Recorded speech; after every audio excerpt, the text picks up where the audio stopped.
తెలుగు మాటల్లో కొన్ని వందల ఏళ్ళని అమానుషంగా కూర్చివేశారు. దాదాపు 4-5 వేల మంది పోలీసులు వచ్చారని చెప్తున్నారు. 4-5 వేల మంది అక్కడ ఉంది 500-600 అంటే శత్రువులపై దాడికి వెళ్ళినట్టుగా ఆ విధంగా వెళ్ళటం అంటే భయాన్ని క్రియేట్ చేసి భయోత్పాతాన్ని కల్పించి తద్వారా ఆ విధంగా ఆ పేదలు వాళ్ళ దగ్గర ఆయుధాలు లేవు, లేకపోతే నిరుపేదలు వాళ్ళ ఇల్లు అలా కోల్చడం మాత్రం చాలా దుర్మార్గంగా మేము భావిస్తూ ఉన్నాం. ఆ రోజు ఎవరు అందుబాటులో లేవు, అది వాస్తవం. నేను ఆ రోజు హైదరాబాద్లో నక్సల్స్ వాళ్ళని అంతకుముందు అరెస్టు చేసిన దేవ్జీ రాజిరెడ్డి గారు అటువంటి వాళ్ళని సేఫ్గా బయటికి పంపించాలనే పేరుతో రౌండ్ టేబుల్ సమావేశం పెట్టి మేము అక్కడ ఉన్నాం హైదరాబాద్లో. కానీ ఇక్కడ ఈ దారుణం జరిగింది. అందుకని నీకు తెలిసి మేము అందరం కూడా ఇప్పుడు వచ్చాము.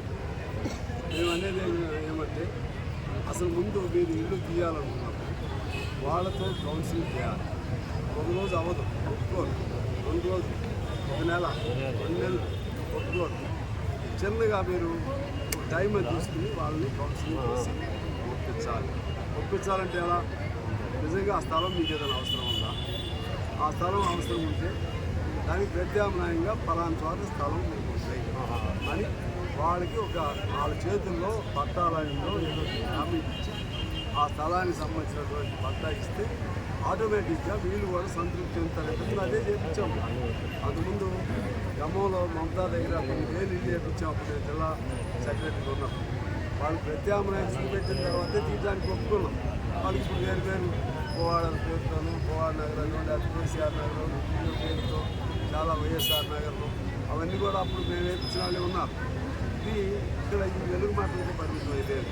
ఈ రాష్ట్రంలో అనేక మంది వేల మంది అనేక చోట్ల పేదవాళ్ళు వేసుకున్నారు. సరే ఇప్పుడు అధికారులు ఏమంటారంటే ఇందులో 3-4 ఇళ్ళు ఉన్నాయి, వాళ్ళు కూడా ఇవ్వాలా అని ఒక ఆయన నన్ను ప్రశ్నిస్తున్నారు. అంటే ఆయనకి అర్థం చేసుకోవాలి, నన్ను ప్రశ్నించడం కాదు, జనాలు సంతృప్తి ఎలా పరచాలో నేర్చుకో. అధికారికి కూడా నేను చెప్తున్నాను.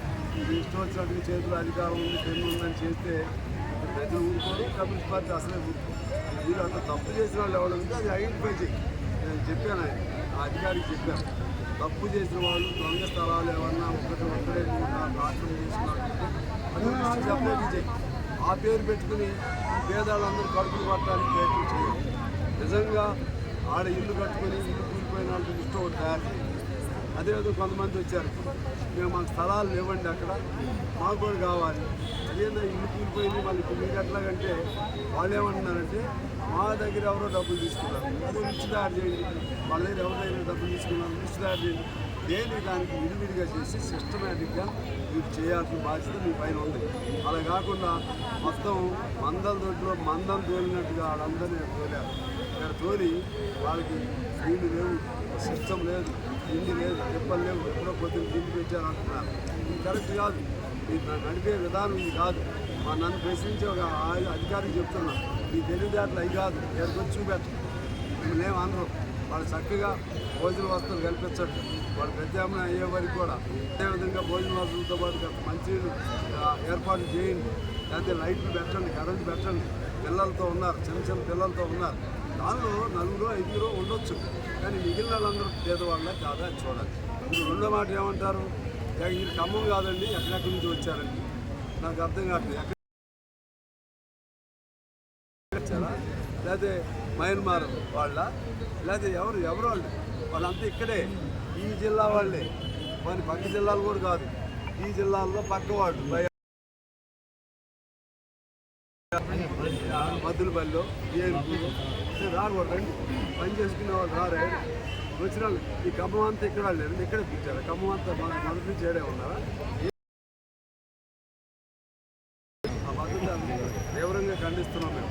ఈ పద్ధతి కరెక్ట్ కాదు. మేము ఒకటే చెప్తున్నాం, మళ్ళీ న్యాయబద్ధంగా లిస్టు తయారు చేయండి. రియల్గా ఇంటింటిగా కూర్చుని ఆ ఇంటింటికి వెళ్ళండి. మీరు గుంపులో పోయి ఆ పేరు కాదు. అవసరం అనుకుంటే మా పార్టీ కార్యకర్తలు కూడా చెప్పాము, మా నాయకులు కూడా చెప్పాం, ఇల్లు మనం కూడా లిస్టు తయారు చేయండి. ఏ ఇల్లు ఎవరు దొరికినా అది చేసి ఆ ఇంటి వాళ్ళకి 2-3 ఇల్లు ఉన్నాయి అనుకోండి, ఒక మనిషికి 2-3 ఇల్లు ఉంటే అటువంటి ఏం చేయాలి తర్వాత